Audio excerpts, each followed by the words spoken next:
अगर आप यूरोप जाकर साइलम अप्लाई करना चाह रहे हैं तो ये वीडियो आपके लिए बहुत ज़्यादा इम्पॉर्टेंट है, क्योंकि हाल ही में यूरोपीय यूनियन ने ऐसे कवानीन नाफ़िज़ कर दिए हैं जिससे असाइलम सीकर्स के लिए, लाखों असाइलम सीकर्स के लिए बहुत ज़्यादा प्रॉब्लम्स क्रिएट होने वाली हैं। या समझ लीजिए कि अभी इम्प्लीमेंट हो चुका है। 6 जून से बाकायदा तौर पर इसको अमली तौर पर इसे नाफ़िज़ुल अमल कर दिया जाएगा। ये कवानीन क्या हैं और इससे कौन-कौन से मुल्क के शहरी जिन्होंने इस वक़्त असाइलम अप्लाई किया हुआ है, वो मुतासर होंगे। ये सारी अपडेट्स मैंने आपको अपनी वीडियो में देनी है। मैं कुछ चीज़ें आपको बता दूँ जो मैंने अपनी इस वीडियो में डिस्कस करनी है। सबसे पहले मैंने आपको बताना है कि ईयू माइग्रेशन जो असाइलम पैक्ट है ये क्या है, सरहद के ऊपर जो स्क्रीनिंग है ये क्या है, और फिर महफूज ममालिक सेफ कंट्रीज़, थर्ड कंट्रीज़ के जो रूल्स हैं वो क्या हैं, एंड जो एप्लीकेशंस रिजेक्ट हो जाएंगी उनके मुतल्लिक न्यू पॉलिसीज़ जो आई हैं वो क्या हैं, और इसके अलावा जो साउथ एशियंस हैं जैसे पाकिस्तानी हैं, इंडियंस हैं, बंगाली हैं, इनके मुतल्लिक जो है ना वो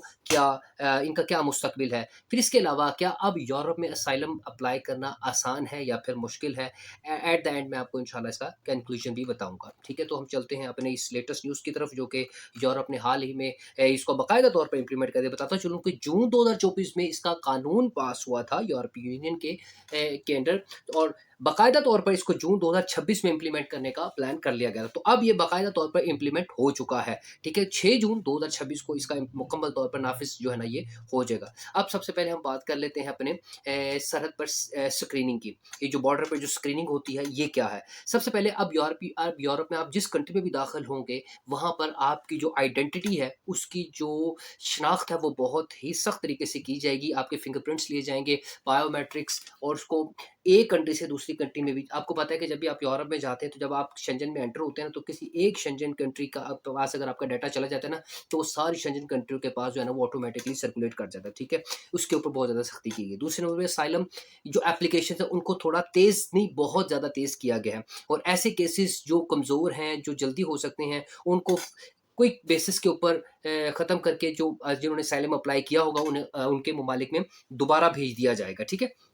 अच्छा जी, तीसरे नंबर पे है जो हमारे जो रुकन ममालिक में है इसको ये असाइलम के जो केसेस हैं इनको इक्वली डिस्ट्रीब्यूट करना है। यानी कि अगर आपने स्पेन में असाइलम अप्लाई किया है, इटली में किया है या यूनान में किया है, इस ये अगर वहाँ पर बर्डन ज़्यादा है तो बाकी ममालिक में जो है ना उसका बर्डन को डिवाइड कर दिया जाएगा। ऐसे क्या होगा, केसेस जल्दी निपटेंगे, और जो केसेस क्लियर हो जाएँगे उन्हें उनके ममालिक में दोबारा से भेज दिया जाएगा। ठीक है? अच्छा जी, अब आ जाएँ ऐसी एप्लीकेशंस जो रिजेक्ट हो गई हैं। ऐसी एप्लीकेशन जो रिजेक्ट होगी उनको फिल फॉर डिपोर्ट किया जाएगा, उन्हें उनके ममालिक में भेजा जाएगा। ठीक है? अच्छा जी, अब बात कर लेते हैं जो साउथ एशियंस हैं इनका मुस्तकबिल क्या है, जैसे पाकिस्तानी हैं, जैसे इंडियंस हैं, जैसे बांग्लादेशी हैं या दूसरे लोग हैं, नेपाली हैं, इनका फ्यूचर क्या होगा। असाइलम हासिल करने से पहले के मुकाबले में ज़्यादा मुश्किल और सख्त है। ठीक है? अब ऐसे केसेस जो फेक हैं और जो वीक हैं उनकी एप्लीकेशंस को जल्दी सुना जाएगा, उन्हें ख़त्म करके अपने ममालिक में भेजा जाएगा। बायोमेट्रिक जो रिकॉर्डिंग है और डेटा शेयरिंग बढ़ने से एक मुल्क में अगर एप्लीकेशन आपकी रिजेक्ट हो जाती है तो आप किसी दूसरे मुल्क में दोबारा एप्लीकेशन नहीं दे सकते। ठीक है? उसके अलावा जो आपकी सियासी पना है मजहबी बेस के ऊपर, रिलीजियस बेस के ऊपर, ह्यूमन राइट्स के ऊपर, ठीक है, इसको बैन अवी कवानीन के तहत सुना जाएगा और इनको भी जल्दी से जल्दी क्लियर किया जाएगा। ठीक है? अब अग ऐसे लोग जो स्टडी वीज़ा के ऊपर जाके असाइलम अप्लाई कर रहे हैं, इन लोगों को भी देखा जाएगा कि आए तो ये स्टडी वीज़ा पे थे लेकिन उन्होंने असाइलम अप्लाई कर दिया, लिहाज़ा उन लोगों के लिए भी रिस्ट्रिक्शंस बढ़ाई जाएँगी। आपने देखा पूरे यूरोप में इस वक़्त सबसे ज़्यादा जो स्टडी वीज़ा हैं उनके अंदर बहुत ज़्यादा चेंजेस आ रहे हैं। कहीं बैंक स्टेटमेंट की रिक्वायरमेंट बढ़ रही है, और कहीं जो है ना वो आइल्स की रिक्वायरमेंट बढ़ रही है, और कहीं पर जो है ना वो यूनिवर्सिटी की फीसेस में इंक्रीज़ किया गया है, और कहीं पर जो है ना वो जो फैमिली रीयूनियन केसेस हैं उनमें जो है ना उनकी फीसेस में इज़ाफ़ा किया गया है, और वीज़ा फीसेस में इज़ाफ़ा किया गया है, जिसकी वजह से क्या हुआ कि जो स्टडी वीज़ा के जो जेन्युइन केसेस थे, उनको भी रिजेक्शन का सामना करना पड़ा। अब ऐसे तमाम तर हालात में अगर आप स्टडी वीज़ा पे जाते हैं और असाइलम अप्लाई कर देते हैं, यूके में भी ऐसा हुआ, आयरलैंड में भी ऐसा हुआ, इटली में भी जाके लोग ऐसा करते हैं, ठीक है? स्पेन ने अभी आपको पता है सबसे बड़ी जो है ना वो इमिग्रेशन जो है ना वो ओपन की, और जिन लोगों ने असाइलम अप्लाई किया था उन सबको लीगल कर दिया। अब ये स इटली ने भी इसी तरह किया, पुर्तगाल ने भी ऐसे किया। अगर आप असाइलम अप्लाई करना चाह रहे हैं तो आपके पास अभी भी 1-2 ऑप्शंस हैं, जिनके अंदर पुर्तगाल का आर्टिकल 92 है, स्पेन का आर्टिकल है, आप वहाँ पर अप्लाई कर सकते हैं। लेकिन उन्होंने भी कवानीन को बहुत ज़्यादा सख्त कर दिया।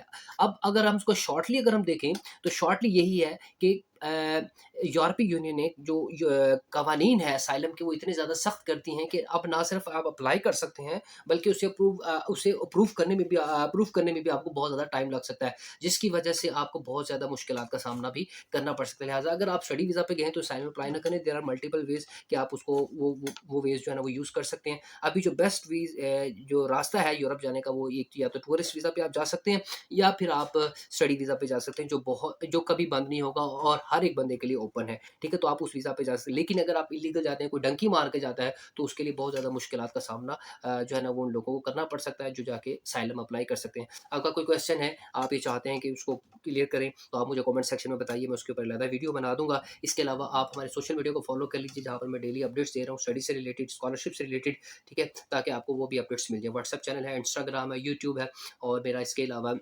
फेसबुक पेज है, उसको भी फॉलो कर लीजिए। इंशाल्लाह नेक्स्ट अपडेट्स में मिलेंगे। Thank you so much for watching travel with Sana bin Mansoor.